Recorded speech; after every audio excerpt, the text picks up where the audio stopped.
Hi everyone, welcome to the Education Hour. I'm your host Shaleeka Jayalath. Over the last 2 weeks, we took a close look at apartheid and two iconic leaders who emerged from the struggle against it. This week, in our final episode of Series 1 of the Education Hour, we consider the role of music in the fight against apartheid. Let's start with an all-time party favorite, Gimme Hope, Joanna, by British singer-songwriter Eddie Grant, released in 1988. This song was banned in South Africa upon release. Why? To answer that question, we need to know who Joanna is. The Joanna of Grant's song is the personification of Johannesburg or Joburg, which, though not the capital of South Africa, is its biggest city and a cultural melting pot in which you can find representatives of all of South Africa's major cultures. And if you pay attention to the lyrics, Joanna, she runs a country. She runs in Durban and the Transvaal. She makes a few of her people happy. She don't care about the rest at all. She's got a system they call apartheid. It keeps a brother in subjection.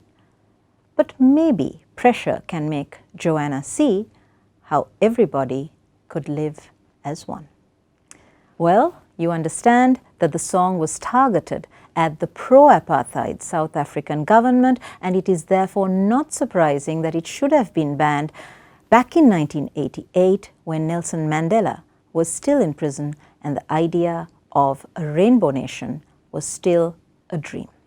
Despite being banned, the song was played in homes and at private parties.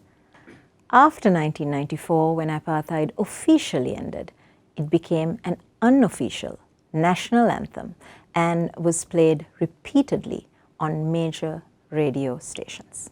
Yet another unofficial national anthem of South Africa is the song Shosholoza. This song originated in the mines of South Africa.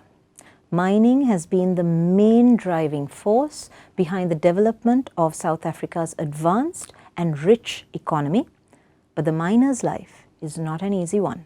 Historically, South African miners used music to lift their spirits while working underground, often in trying and dangerous conditions. Shosholoza originated among working miners who sang the song to the rhythm of their swinging axes as they dug. It was also sung by prisoners in a call and response style, and South Africa's most famous apartheid-era prisoner, Nelson Mandela, once described how he sang Shosholoza as he worked during his imprisonment on Robben Island. Shosholoza is sung in Fanagalo, a unique language used by South African miners that is a mix of Zulu and various other ethnic languages. Often, the combination of languages used depended on who was singing the song, so there is no direct English translation for the lyrics. But in general, the word Shosholoza means go forward. And in the mining environment, the anthem is used as a term of encouragement, hope, and solidarity for the workers, while modern-day South Africa has adopted the song as a show of unity, especially in the face of adversity. Shosholoza, Kulezuntaba, Stimela Sipume, South Africa. Its interpretation, rather than any sort of translation, is forge ahead. Together, we can get that train up that mountain. Shosholoza is truly a song of hope for the Rainbow Nation. Miriam Makeba, nicknamed Mama Africa, was one of several South African civil rights activists who found themselves in exile from their home country for advocating against apartheid and the white minority government in South Africa. She brought African music to a Western audience and was one of the first African musicians to gain worldwide recognition. Miriam Makeba began her professional music career at the age of 21 by singing covers of popular American songs. She then moved on to South African songs and pieces from popular African American groups.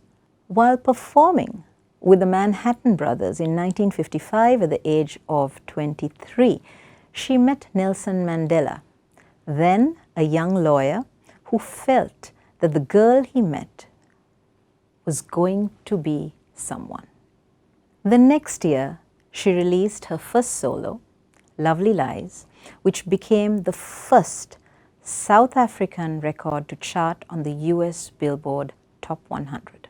In 1959, Makeba had a short guest appearance in Comeback Africa, an anti-apartheid film produced by an American filmmaker. Her role, which has been described as crucial to the film, brought her international recognition, and she traveled to New York and London to perform.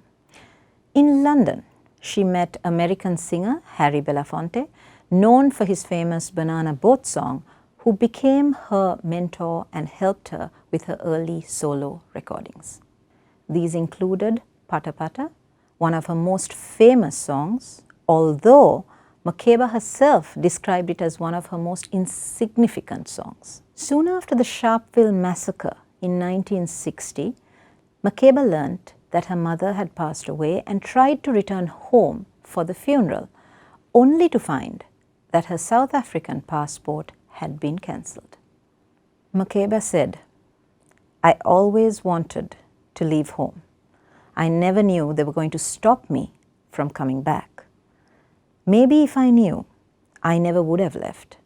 It is kind of painful to be away from everything that you have ever known. Nobody will know the pain of exile until you are in exile.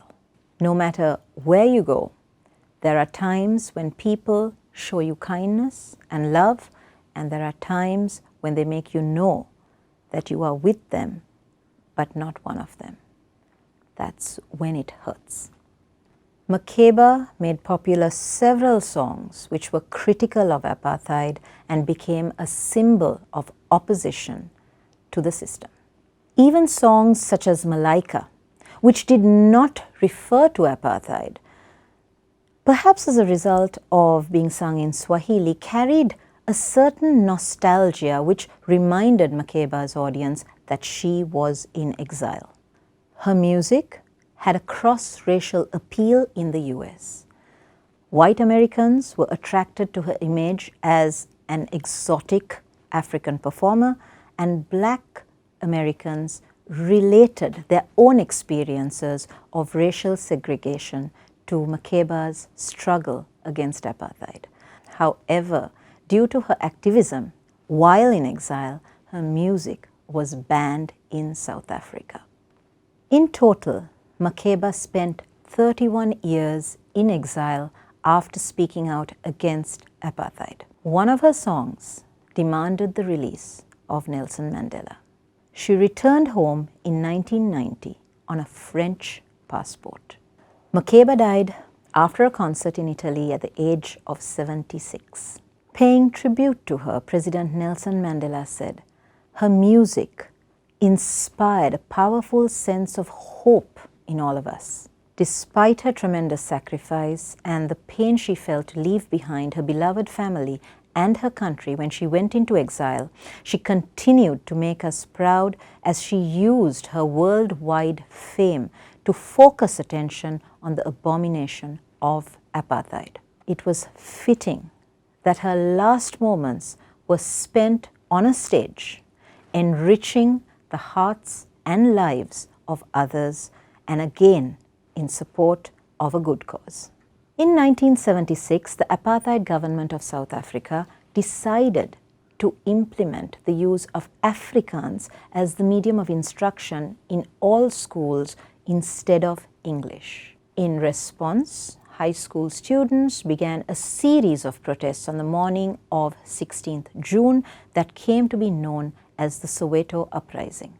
Students from several schools began to protest in the streets of Soweto in response to the introduction of Afrikaans as the medium of instruction in local schools. An estimated 15,000 to 20,000 students took part in the protests. The police were caught unaware by the protests.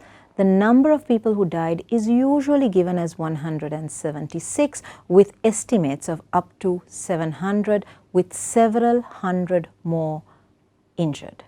The killings sparked off several months of rioting in the Soweto townships, and the protests became an important moment for the anti-apartheid movement. Soweto Blues is a protest song written by Hugh Masekela, another South African in exile, and performed by Miriam Makeba. The lyrics of Soweto Blues refer to the children's protests and the resulting massacre in the 1976 Soweto Uprising. There can be no doubt that music played a large role in the movement against apartheid. Music, poetry, and storytelling formed part of the everyday life of a number of South Africans, and protest songs emerged from these traditions. The protest music of the 1950s, soon after apartheid had begun, explicitly addressed people's grievances over past laws and forced relocation. Following the Sharpeville massacre in 1960 and the arrest or exile of a number of leaders, songs became more downbeat. As censorship increased, the songs took on more subtle and hidden meanings. With the Soweto Uprising of 1976, however, songs took a more direct approach, challenging the apartheid government, a trend which intensified in the 1980s. Musicians from other countries also participated in the resistance to apartheid by releasing music critical of the South African government and by participating in a cultural boycott of South Africa from 1980 onward. Peter Gabriel, Stevie Wonder, Paul Simon, these are only a few of the many musicians whose songs featured in the fight against oppression. Thank you for tuning in. I hope you've enjoyed this series. Join me in the next series of the Education Hour when we continue our journey beyond the classroom, looking at new perspectives, new ideas, and new ways of thinking. This is Shaleeka Jayalath. Stay safe.